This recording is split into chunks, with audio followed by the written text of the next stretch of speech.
So my name is Sibel Queiroz. I am the Knowledge Director at the Global Resilience Partnership and also a researcher at the Stockholm Resilience Center. And I will be moderating the session. I think that we all know that sort of like investment in resilience has been really low. Less than a tenth of the total sort of like climate finance investment is given to resilience and adaptation, and much more is needed. And the Baku to Belém roadmap really sort of like highlights, you know, the crucial role that philanthropies can play in sort of like accelerating climate investments in climate resilience. And you know, but there's also like challenges to this. So it's both like, you know, an opportunity but there's also challenges to this, and philanthropies cannot either sort of like alone take the burden of climate investment. So I think that what we want to do today here, it's both to discuss, you know, how philanthropies like sort of can catalyze climate resilience economies, but at the same time also talk a little bit about those challenges and be honest about them. Because I do think that we don't want sessions where we are also like in echo chambers. Like we really want to sort of discuss both opportunities and challenges or trade-offs sort of in an honest way. So that's what I hope we'll do here today. And I will start by inviting Melanie Robinson, who is the Global Director of Climate, Economies and Finance at the World Resources Institute. And that will tell us a little bit like about sort of what does it take for philanthropy capital to play this catalytic role, right, Melanie? Thank you so much, and please welcome.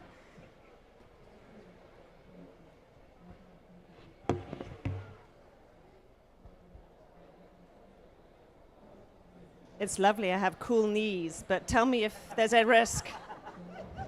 That could be bad. Maybe I'll turn it around a bit. I give you more of the coolness and less of a risk for me.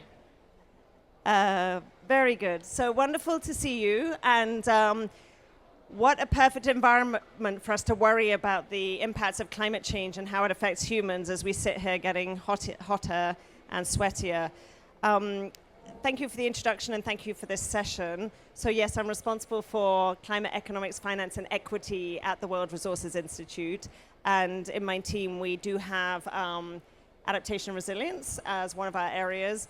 And I have to say that I was one of the people who came into the climate change arena through adaptation and resilience, having worked a lot in international development.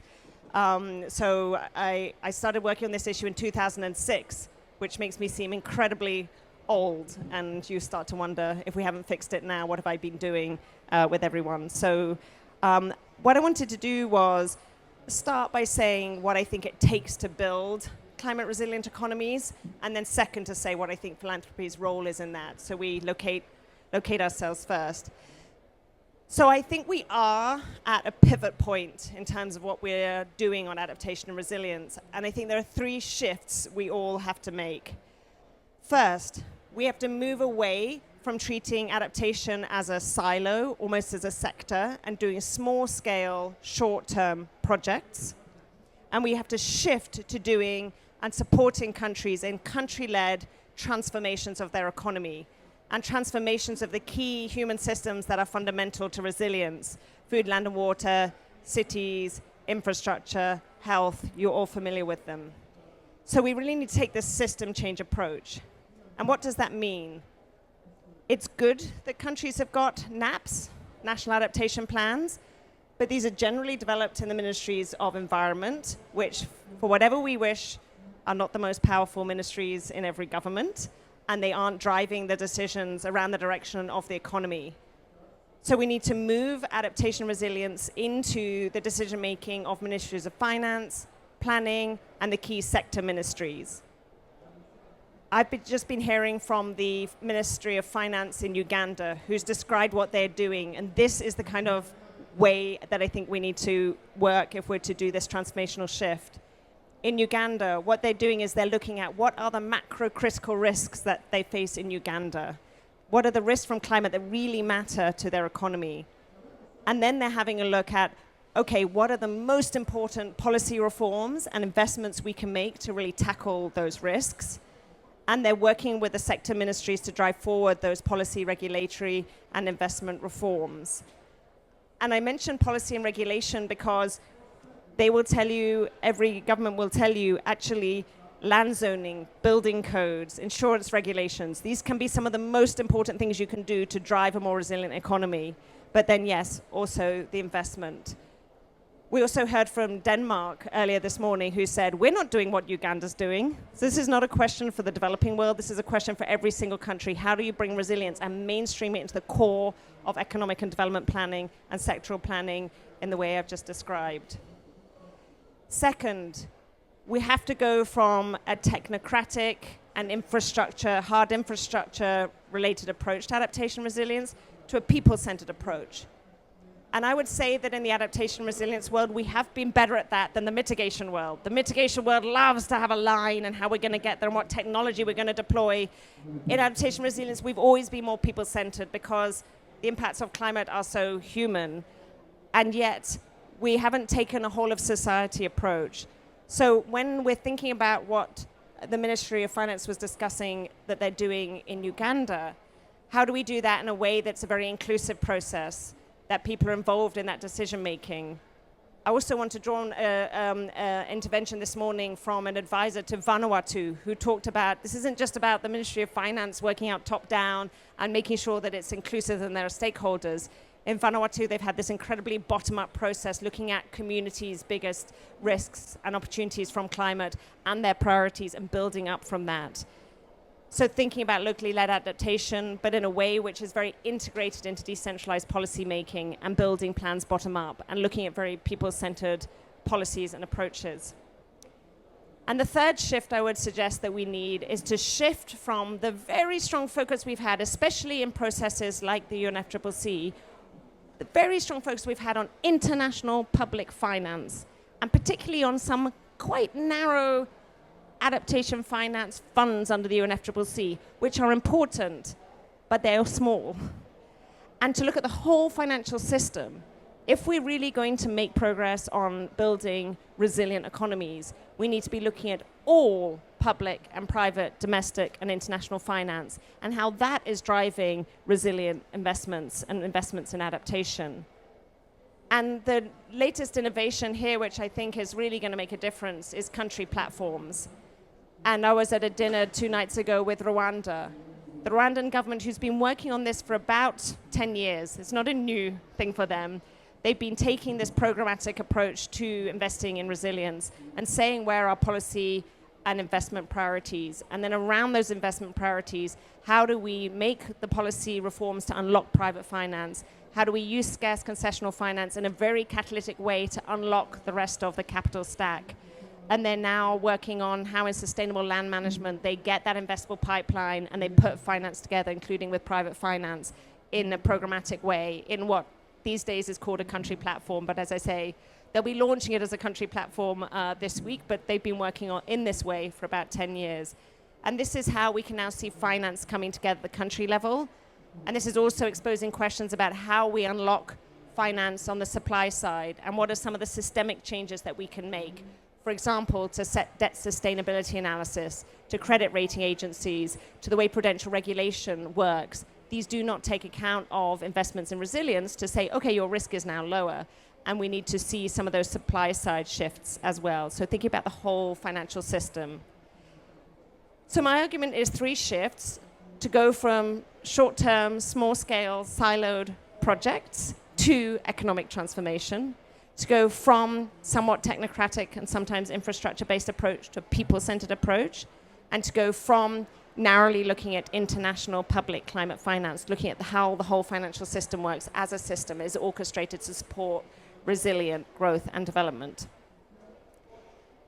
Now, you may disagree that that's what we need to do. So if you do, we're not going to go very well as we go to the next bit, because I'm going to base my thinking about what philanthropy should do based on what I think needs to be done, based on those 3 areas. And some of these are different areas to what philanthropy's been doing at the moment. And I would challenge philanthropy. I think philanthropy often wants to be able to show, I did this thing and it led to that outcome. It drives them to small-scale short-term, visible results through projects. But that's not system change. So they can say, yes, I got this result. This many farmers can now irrigate this many hectares in a small part of a country, but they don't know how to scale that to the systemic level. So I would challenge philanthropies to think differently. What is it that philanthropy has that's so special? It has grant finance. That has become incredibly special in this day and age. It has risk appetite, because it's not actually having to answer to a parliament or a public. It has to answer to the owner, which can sometimes be, and the founder, which can sometimes be challenging, but it should give higher risk appetite. It should be able to move quickly. It's not always the case, but in theory it can move quickly. And it should be able to innovate and try new things. So based on this, what do I think? How can it be really catalytic based on those capabilities? So the first area I would love to see philanthropic finance go to be catalytic is in technical assistance and capacity building for governments.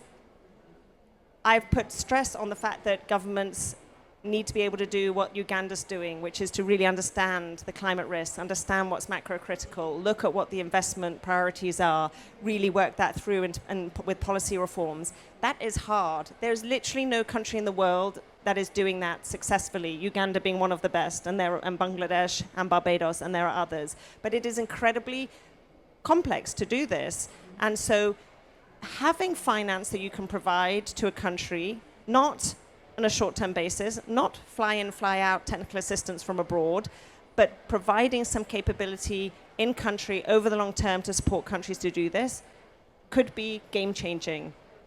And one of the reasons I know so much about Uganda is that as WRI, we've been working with Uganda and some other countries in Africa in a triangular way with universities, WRI, and the finance ministries to build that capability. And it's the universities that are really standing alongside the governments and helping them do this work. And that long-term pooled finance to support the universities, to support the trusted actors in country, to work with the governments and build that capacity over time could be absolutely game-changing. If you change the whole system, the whole direction of the economy, then you're really shifting the resilience of that whole country. Second, I think philanthropy can help with inclusive processes. It's not a given that these processes are inclusive. A finance ministry has got a lot on its plate and it's trying to figure this out. And so the instinct to just dig in and try and figure it out as a finance ministry, then start to reach out to the agriculture ministry, the water ministry, that is already a lot. But to be an actor who is a trusted, neutral actor in the country, or to be able to, I would say, fund those trusted, neutral actors in the country, to bring people together to say, to communities at the local level, to say to people in the private sector, in civil society, in women's group, in youth groups, what are the biggest risks you face? If we go in this direction, if we prioritize these actions, is that in keeping with what you need? And to make that people-centered approach work, I think that's also something that philanthropy can finance trusted actors to do. Thirdly, I think that philanthropic money can play a role as catalytic finance. This is when it comes into the capital stack and it's unlocking other types of finance, including private finance. But I think there are many who are tempted to say, oh yes, we'll take our place in the capital stack. You need a lot of money to do that effectively. And I don't think it's the sweet spot for philanthropy, actually. I think that's where IDA, where concessional funds from the World Bank, for example, or the ADF, they can come in there and provide that layer of concessional finance. And it allows the MDBs to put that alongside their guarantees, alongside their first loss, and to play that role. I don't think the volume of philanthropic finance is enough, and I don't think it's a sweet spot for you. There are also others who are tempted to say, well, why don't you do things like the IFF-IFED, which is unlocking more money from the MDBs for education? Can we do that for climate? That could be very catalytic. Again, I'm not sure. I used to sit on the board of the World Bank, and I used to love it when philanthropies gave money to the World Bank to allow us to do things we couldn't otherwise do. But you weren't in our governance structure. We were just taking your money and doing something cool we wanted to do. But you're outside the room. Is that really the way that you can be most catalytic?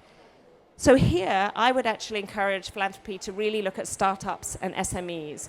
There's a huge opportunity on the ground to work with startup and SMEs who are really innovating and coming up with new ways of doing climate smart agriculture, or developing irrigation techniques that are going to be different, or coming up with more resilient ways of dealing with informal settlement flooding. These small organizations are very hard for the big organizations to get to. It's very hard for the MDBs to get to them. It's very hard for private equity to get there.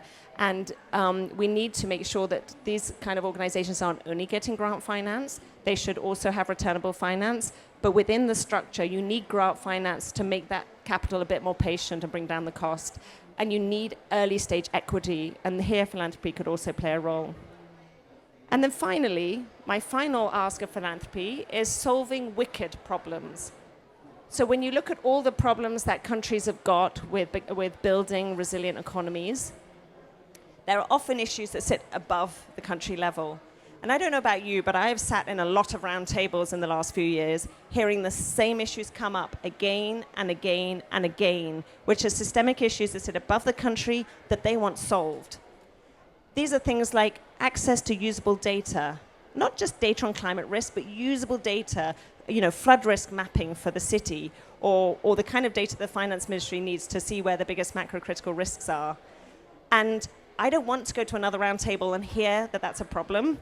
I want philanthropy to fund a group of people to come together to say, okay, let's get the insurance, people who know a lot about risk, let's get the technology providers, and let's get the meteorological people together, and let's let them to work with the users who need that information, really understand what they need, and solve for it. Solve that problem. That's just one example, and there are many that come up again and again, and I think that philanthropic capital could get people together and have that innovative, solution-oriented, particularly data and technology-oriented answers. So I think that's my time. I was supposed to slightly provoke you and hopefully inspire you. I'd love to see philanthropy in technical assistance, capacity building, inclusive processes, catalytic finance in startups, and solving wicked problems, particularly around data and technology and global systems and tools that could really unlock more progress at the country level. Thank you.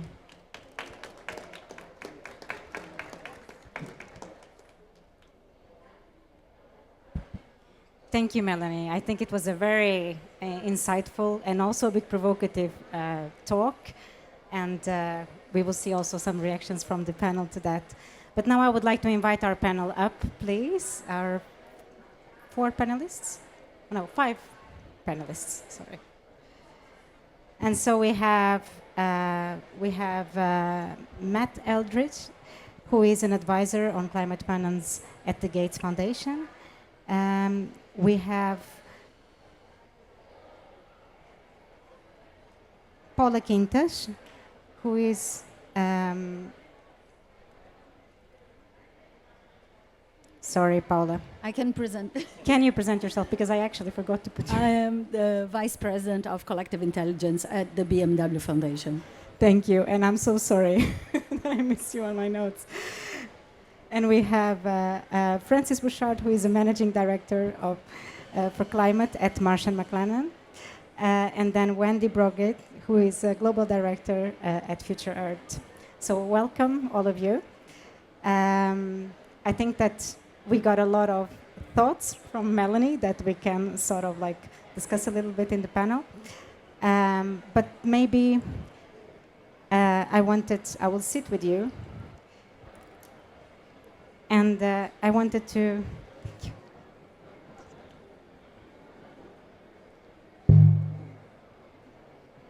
I think I want to start with you, Wendy, if that's okay. So Wendy, I mean, you are sort of like the global director for one of the, well, it's the largest research network in the world, so Future Earth. And I think that when we're talking about investing in climate finance and resilience and adaptation, scientists are very often also quite out of that conversation, to be honest. So from a science perspective, like maybe just as an opening, why is it investing in resilience and adaptation so critical? Thank you, Sibel, and it's great to be here. Thank you all. Great to meet you all. Yes, why do we need to invest in resilience? Why is it critical? Well, as many of you know, we are deep in the Anthropocene. We humans, we're the biggest driver of change on the planet now. Not only are we creating, accelerating climate change, but we're also, we're creating risks in many other areas.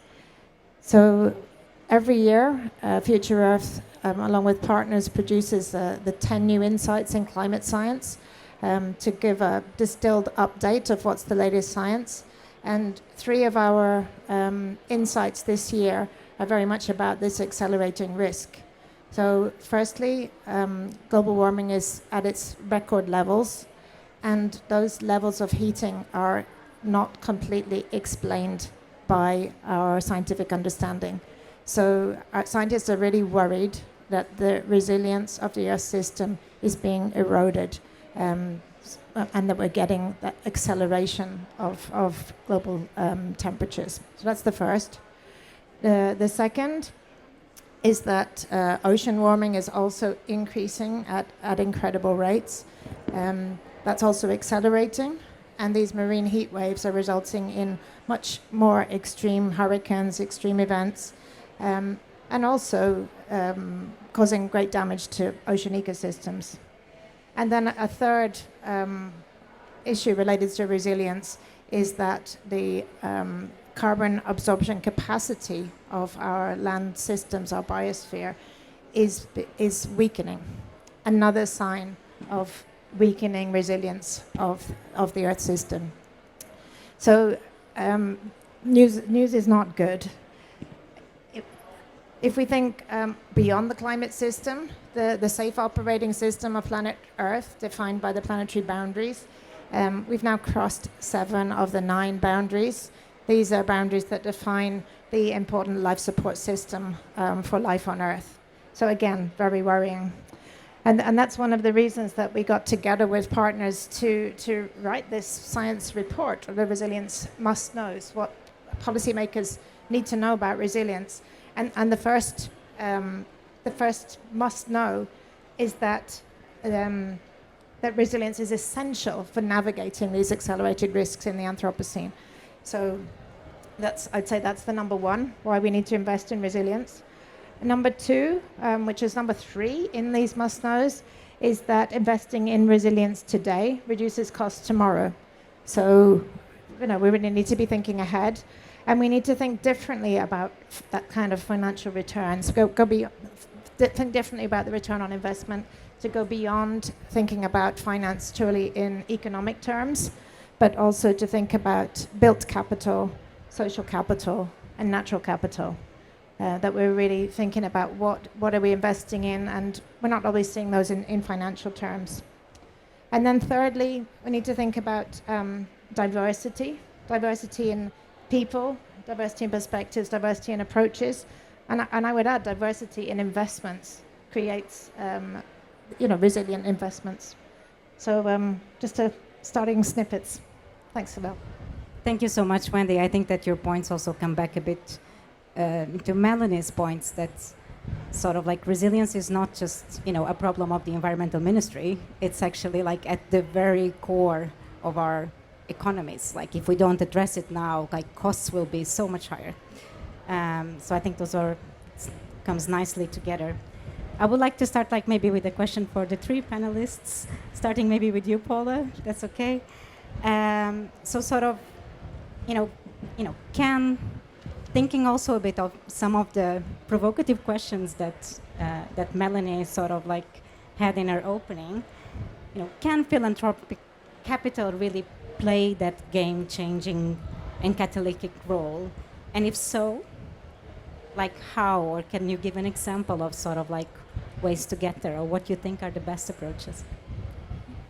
Sorry, I will just say that you can also react if you don't agree with something that Melanie said. No, I completely agree, and I love it that she described the work that the foundation actually does. So the BMW Foundation exists since more than 50 years, and our approach was always a catalytic approach. Because we understand that I always make the joke that the foundation is a B2B foundation. because our focus as a network foundation is how can we support the leaders that are doing the effective work on the ground. I wouldn't say that is easy. I would say that is very challenging, especially on the last point of Melanie of short-term results, because the catalytic fund also needs to be a patient fund. And it needs to also be empathetic. That is a concept that Citaui, a company here from Brazil, always repeats. We need to put impact first. So how can we be those ones that can fill the gaps, that can open the spaces, both metaphorically, but also in our case, we understand that we as a foundation and carrying this name, even being an autonomous entity, we understand that we can bring visibility to the solutions on the ground and also support to unlock the capital for them to scale. We run different projects, and I was almost entering on my second question, but I'm holding.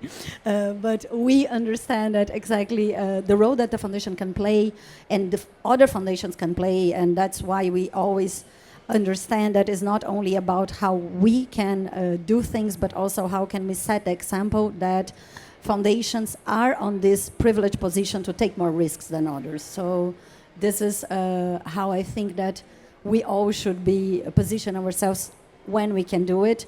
We are not a grant-given foundation, so we have a challenge on how to operate on this space, but we are keen to be with other partners or other organizations here that also can complement and bring these solutions to life. Matt, maybe you want to just follow with the same question, and also, like, if you want, you can talk also a little bit about the challenges of sort of like providing this catalytic role. Yep, happy to. And yeah, we're going to have to start disagreeing, but so far I agree with everything. And Melanie, I agree with what you're saying too. We don't oftentimes take concessional spots within the capital stack because I agree, I don't think it's the best use of our finance. I think every philanthropy takes a slightly different mandate, as you're saying, like grant making versus non-grant making, where we see our biggest value. But all of us, I think we recognize that our ability to take risk and be flexible is kind of our strength. We can take risks that governments can't and that private sector won't. And for Gates, one way that we try to do that is by investing in upstream innovation for R&D in things that are potentially transformative technologies, but there isn't ready private finance at affordable rates for those kinds of investments. So we make grant investments, very patient, multiple years, provide additional TA supports to sort of build up the business case, piloting, begin to scale. And Melanie mentioned sort of equity stakes. We take equity stakes in some of those kind of upstream R&D partners to give them the opportunity and the runway they need before they can get to sort of more concessional, semi-concessional, and ultimately private finance. Another role that I think philanthropy in general can play and that we try to play is thinking through, you know, what are the key barriers to unlocking private or even concessional finance in a given space. I think a well-known example within the health space is advanced market commitments, which is something that we started doing years ago, which really enabled private investments and production for vaccines to prove that there is a market there in place. Within the adaptation resilience space, one barrier is risk and perceptions of risk. So part of that is perceptions of risk because of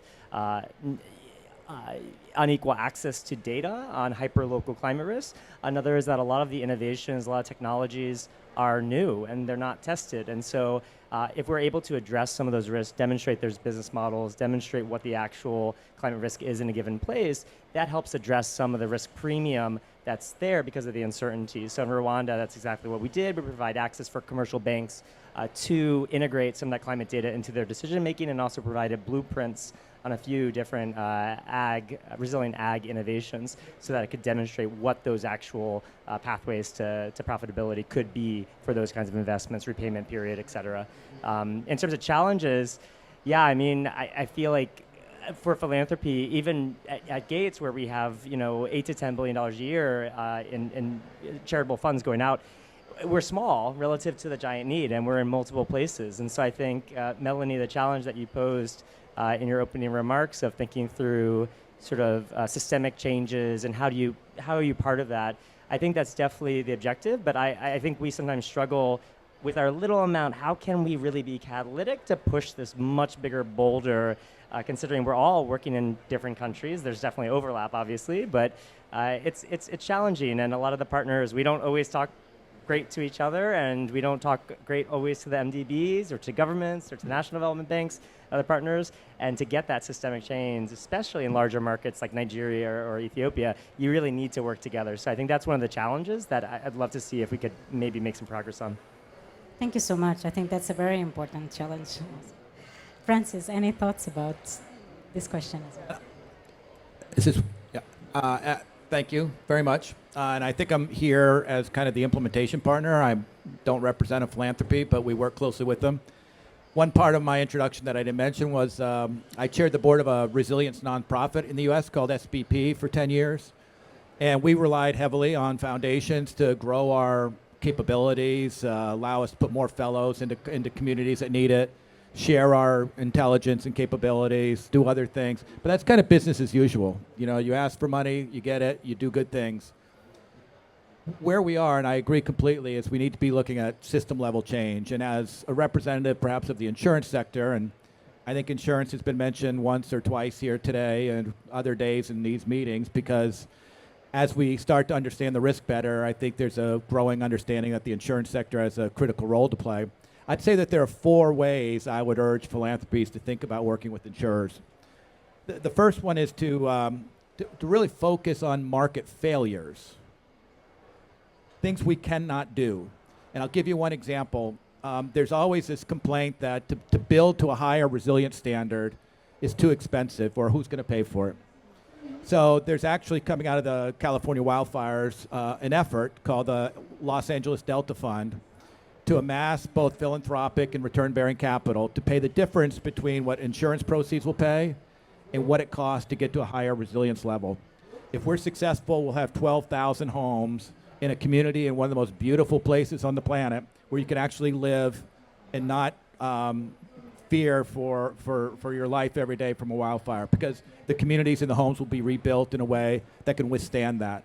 That could be transformational for that community, and we can do that over and over again. Again, not by focusing on getting the whole house paid, just the difference between what insurers can do and what they can't do. Another one would be to challenge our assumptions. So there was a dialogue here a few days back about whether insurers can price the resilience benefits of nature-based solutions. The answer was no from the insurers. The answer was yes from the academics. Challenge us.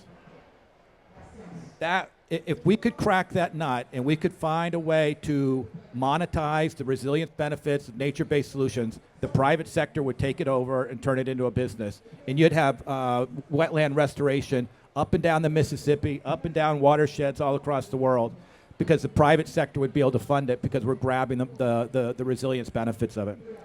Another one would be to help us with our trust problem.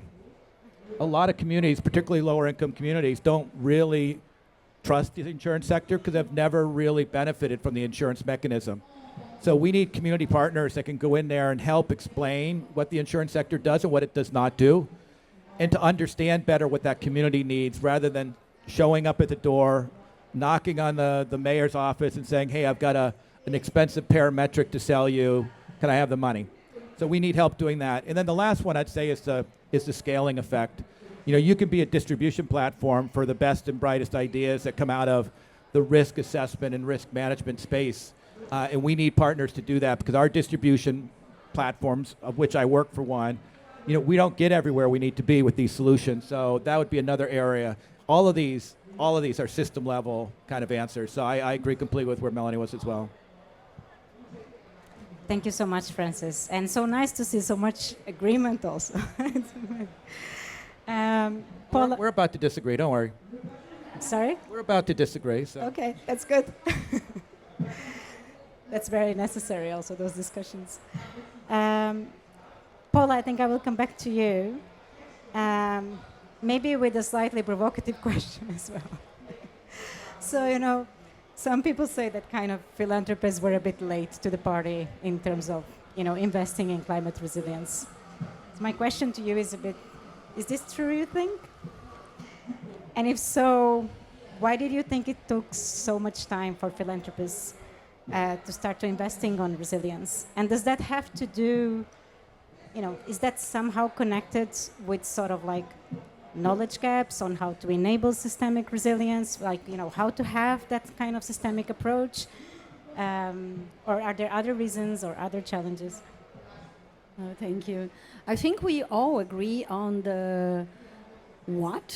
The difficulty is to agree on the how and to align on the how. I think that this is the opportunity of this implementation COP. It's exactly to go into, okay, where are the points that we need to more consensus, or we need to align in terms of where are we focusing, both in terms of sectors, but also in terms of countries. We see a lot of capital flowing from one place to another and forgetting that there is a there is a lot of other innovations and ideas around the world that are underfunded for different reasons. So I would not say that philanthropy came late to the party. I think that sometimes, depending on the philanthropy, depending on the country, there is one first point that is philanthropy sometimes it's seen as this short-term solution, the one that goes there and fix things. So I think that in the moment that we as a sector start to understand that avoiding the thing is much more not profitable in the sense of money, but also profitable in the terms of impact. How could we be more impactful on the sense? I would say that another challenge that we face as a German foundation is legal frameworks. I know that in the US, and we envy our US friends, that everything is possible, but there is a lot of things that, as I was mentioning, we are trying to scale up innovations to support startups and so on. And the legal framework of Germany doesn't allow us to do a lot of things that we are even. One thing that we understood that is to do the things that we need to do on the speed that we need to do, we need to also move the sector together with us and bring other sectors to understand which type of multi-sectoral partnerships we need to accelerate both on a regional and local level, but also on international level. So to me, the main point of this perception that we came late, it's because sometimes we are too busy on doing the other things around. And I think that also, but this brought us a lot of awareness about what's happening on the ground that now can be of great value to different sectors so we can cooperate in a more efficient way. Thank you so much. I think that was very insightful. And Matt, maybe I turn to you. I mean, we are seeing like sort of a lot of backlash in several parts of the world, in terms of public investment in climate resilience. But so how do you think that philanthropies can invest into this blended finance instruments? And if you have any good advice on how to do this. I also know that sort of like with your work at the Gates Foundation that you really sort of have working collaboratively across sectors and across the value chain, sort of in several of your of the regions that you work with. So could you just give some reflections about that? Yeah, happy to. I mean, just to reiterate the point before, blended finance is not the primary way that we try to catalyze change in any of the geographies or for any of the particular value chains or sectors, but there's definitely an opportunity for philanthropy to engage in blended finance transactions if there's a transaction that can lead to the creation or catalyze a new market for something.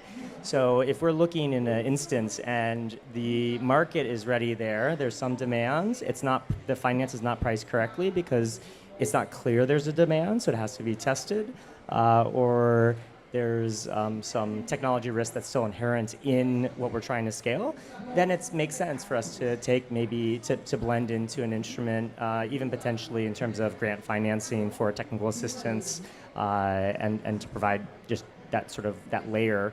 But as I agreed with Melanie before, I don't think it's usually the best role for philanthropy to play. I think for philanthropies that are considering doing additional blended finance. One, I would say, think about all the other ways you can be catalytic in terms of the ecosystem. But if they are, I think it's important internally to understand what are they trying to achieve with that? What's aligned with their mission? What are the goals of the blended finance instrument? Is it just one project, or are they really trying to lead to that catalytic change to create a brand new market in something that they care quite passionately about? And are there other ways to go about that? That's a better use of their resources. So that's the primary way we would sort of approach it. Within agriculture and the ag sector, I can talk a little bit about the value chain now, or if that's helpful, some of the ways we approach that. If you want to give some example, Sure. just go Yeah. ahead. So within our climate portfolio, generally, almost everything we do is within food systems and agriculture, and its resilience within that sector.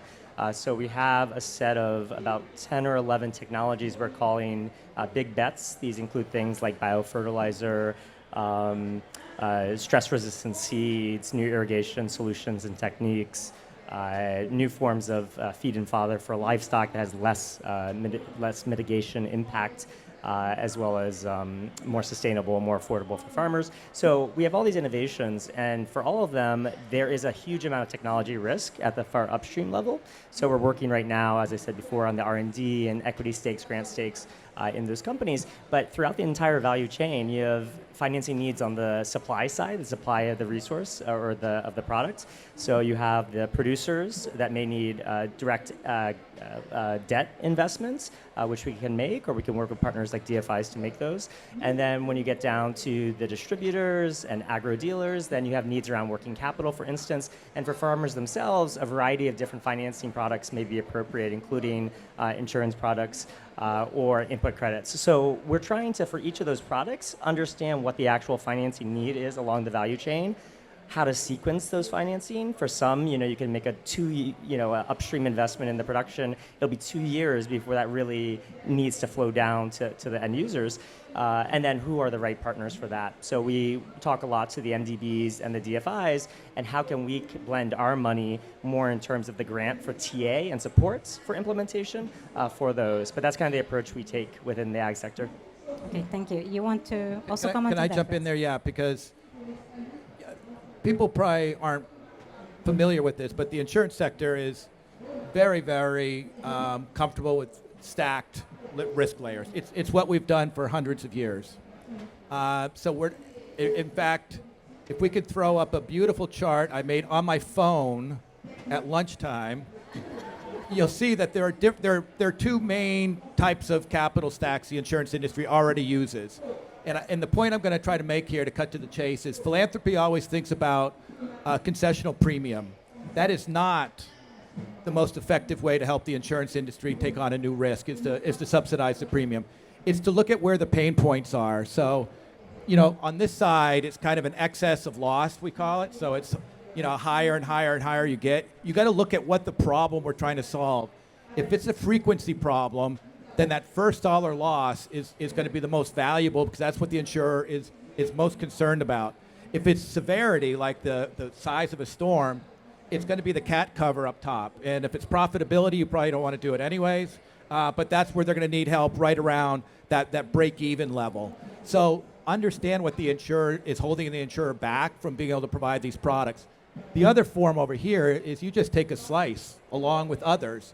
There are ways to structure this so that your slice gets smaller and smaller over years, and others step in as we learn the risk, right? So there's so much more sophistication that philanthropy could be playing in terms of facilitating insurers to take on risks that we're not sure of, we're not comfortable with, besides the premium. And that's all I ever hear from philanthropy is, you want us to pay for the premium, you want us to pay for the premium.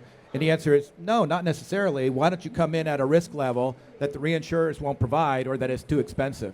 So that's really the point, is to think more creatively about how you play in an insurance stack, if that's of interest to you. Yeah, I would say I totally agree. We don't generally do the premium or premium discounts in terms of subsidies. We agree. It's sort of the overall risk, because trying to address that makes the pricing right on its own, right? Makes the math kind of work. Good. So your tiny little amount of money that you have to spend could make a big difference. Thanks a lot. Thank you both. And I just wanted to build a bit also on what you said, Melanie, about sort of this need of thinking much more systemic and not just like small projects where we actually can easily sort of like measure the outcomes. It's much more difficult to measure outcomes at a systemic level, at least in the short term. So I will go back to you, Wendy, because I'm thinking on this sort of idea of enabling systemic resilience, right? And it is a little bit of a, it's a design question also. It's like, how do you do it, and how do you enable it? So I want to turn to you because I'm again on this question about silos between science, policy, practice. So do sort of like this cross collaborations, like with science and private sector and philanthropies and public sector, have a role to play in supporting this sort of a design and implementation of philanthropic investments in climate resilience.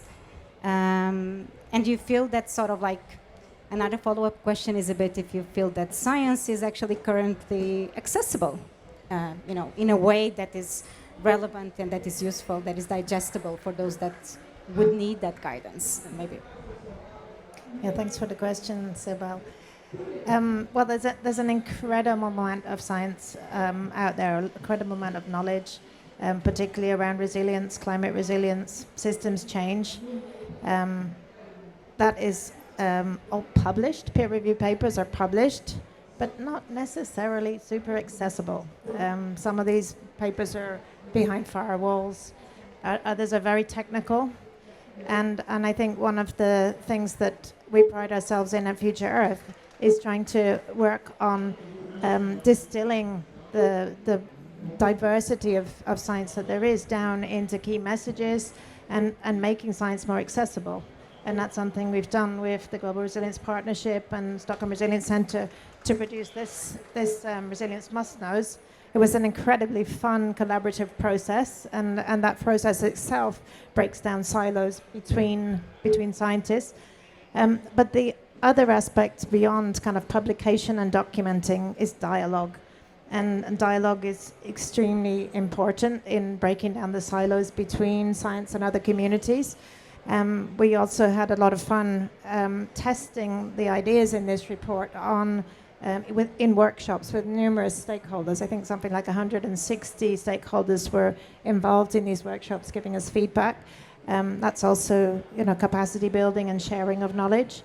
And all three organizations are also really pride ourselves in dialogues way beyond these reports. So I think there's an increasing appetite within the science community to be a partner, to be available and present with other stakeholders, to help philanthropy, to help guide with the best science, to help policy. And I think we're, as the networks behind this report are really keen to help identify experts to join these conversations and to help with the breaking down those silos. Thank you so much. I think that's quite inspiring, and let's hope that those collaborations start to happen much more. So I have like maybe a final question. Let's leave some time for some final remarks also, but like a final question to...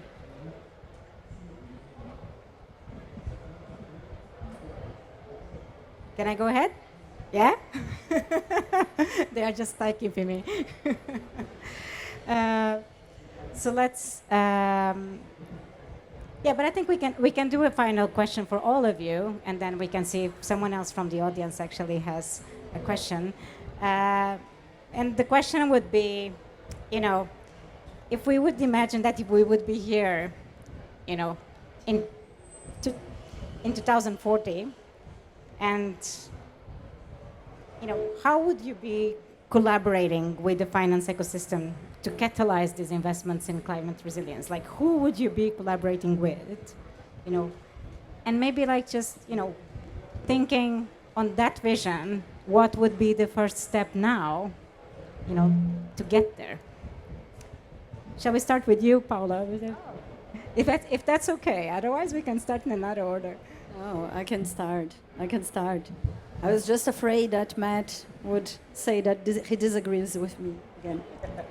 No, I think that one first strategy that several organizations such as Latimpacto, which I'm proudly part of the board, is trying to move forward is how can we build integrated financial instruments? So how can we bring the experts and understand how can we develop approaches, but also financial instruments that can deliver this acceleration that we are looking for. But also, how can we bring blended finance at scale? How can we understand the different mechanisms in which we can deploy solutions and deploy innovations, putting people first, but also understanding that there is an essential need for the people to also be heard in other sectors, in other fields, such as the spaces that we are discussing in the other spaces of COP, that is the regulatory frameworks, but also the policy making. For me, it would be also interesting that we develop from now on, since we are committing with the decade of implementation, with shared approaches in terms of methodologies, in terms of data, in terms of global and local perspectives. I also feel that sometimes we try to detach from the places that we are operating in or the discussions that we are hosting here at COP as in one example, that how can we really be closer to the ground so we can really have effective result and a long-term pathway for climate neutrality, but also to the 1.5 that we are aiming for. I think that is it. Matt, do you want to follow next? Yes, happy to. I mean, I totally agree with the need for us to communicate a lot better, even within philanthropy.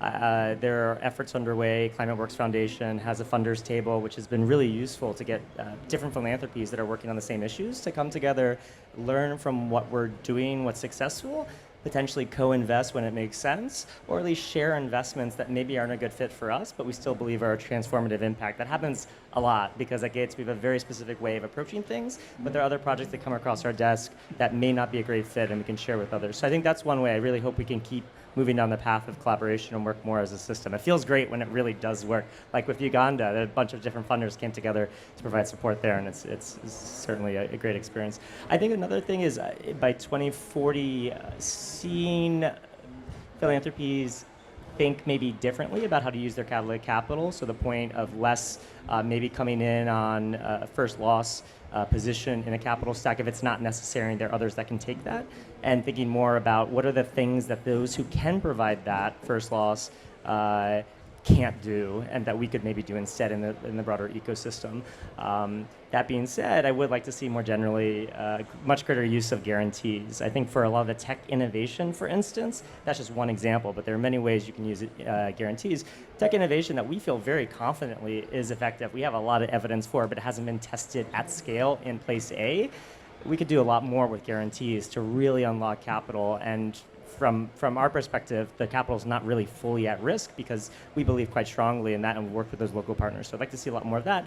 And then the last thing, maybe 2040 is too ambitious, but once we have a lot of these innovations at scale, philanthropy in the countries that we operate in can maybe operate the same way as some philanthropies in the U.S. domestic context can operate, by focusing on how do you really drill down at maximizing the design of programs to maximize the benefit for vulnerable populations, and is there a way we can maybe even more broadly expand on existing practice there would be great.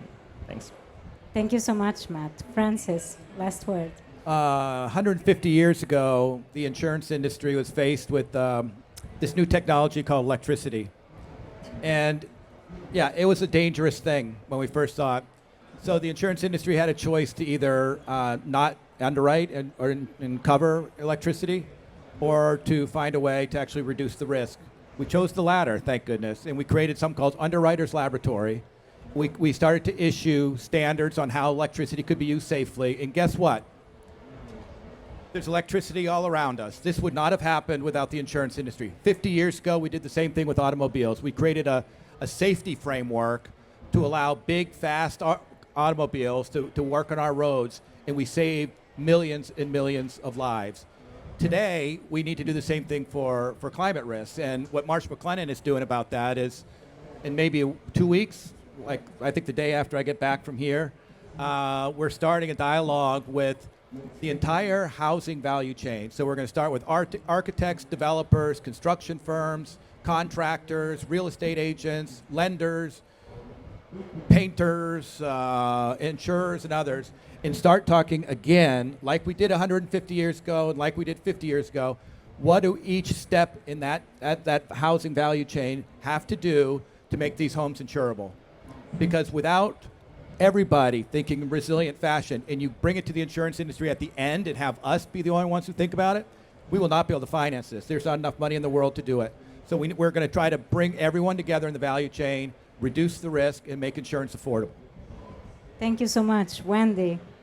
Yeah, well, I'd like to hope that by 2040 we're at net zero, and we're in a new world. Unfortunately, we will very likely be still in overshoot and working hard to reduce our to draw down carbon. I think I would like to see that science is at the table in every level of dialogue of governance and investment, and I hope we can get there. And I think those investments really need to be in making the resilient biosphere, in a resilient planet, but also in resilient societies. That we're focusing on democracy and equity, and making science-based decisions. And then finally, I'd like to make a nod to the Brazilian presidency, because we know that polycentric governance is essential for a resilient future. And just nodding to the Mutirao collective action towards a common vision. I hope this is the beginning of a new common future where we're all working towards planetary stewardship, and nature and the planet it underpins life on Earth, and I think this concept is very much aligned with science. Thanks. Well, thank you so much, all of you. I think this was a really rich and insightful discussion. I also wanted to mention that Dr. Tabia Lissner, who is the Director of Climate Change for the Bosch Foundation, she was supposed to be virtually at this panel, but it wasn't possible because of technical issues, but still want to give a big thanks to her. And now I just wanted to call up on stage Jorge to just give us some final thoughts about the discussion that we heard today. Yeah, so mine is going to be short, but today we announced FINI to the world. And FINI is the acronym for Fostering Investable National Planning and Implementation, FINI, for Adaptation and Resilience. And the importance of that is that over the past 8 months, we've mobilized over 100 actors from the financial ecosystem to talk about how we transform plans into investable pipelines. It's an invitation to the philanthropic actors to actually join. You have this opportunity as a call to action. We've had Marsh, many insurance companies, Insurance Development Forum. We had all the major institutional investors group on climate change, major banks and platforms, plus all the ecosystem of factors that are supporting governments on developing investability for adaptation and resilience. And philanthropy hasn't been that present in those conversations, and we've invited them, believe me, several times. So there is certainly a disconnect between this conversation, in which I heard very good inputs, to what is happening when you start mobilizing the whole ecosystem, the whole stack of factors, not only capital stack, but all the stack of that ecosystem of factors. And philanthropy should be paying attention to that. So that's my major takeaway, not only stacks of capital, but also stacks of partnerships. And you need to be there present. Thank you. Thank you so much. And now, will just pass the word to Teresa Rossi, who is an adaptation advisor to the COP30 presidency. Thank you so much for coming here and for giving some final thoughts to the session. No, thank you, and thank you to all of the panelists and Melanie as well for your provocative introductory remarks. My boss, Alicia Morin, was supposed to be here, but she got stuck, so she sent me because this conversation is so critical for the COP30 presidency that it was important to be represented somehow. This is an adaptation finance COP. We're working very hard to scale up adaptation finance. In a world with shrinking ODA, this involves understanding exactly the role that each source of capital has to play within this ecosystem.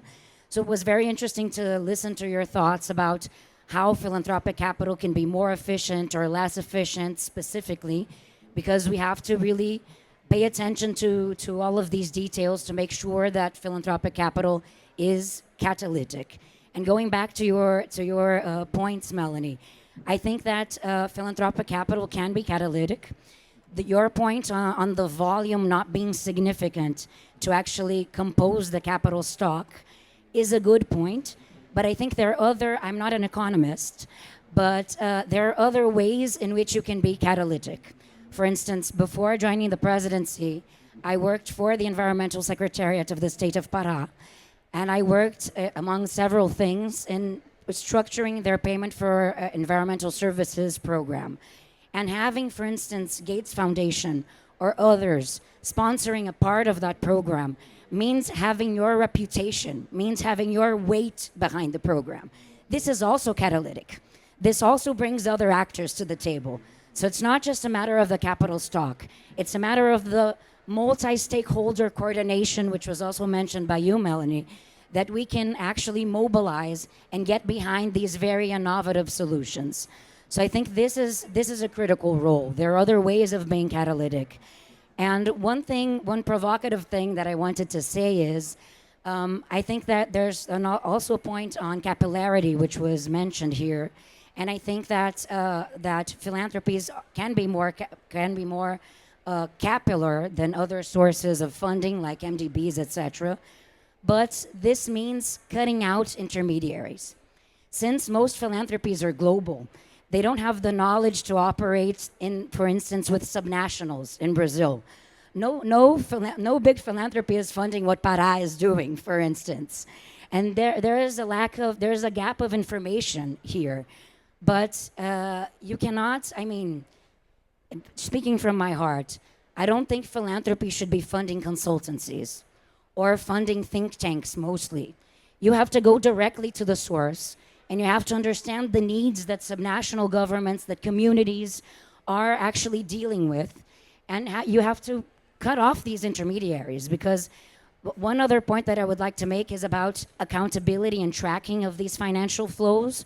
So much of climate finance and adaptation finance actually flows to rich institutions within the global south, and then ironically flows back to the global north and stays in the pockets of these huge consultancies. We have to stop that urgently.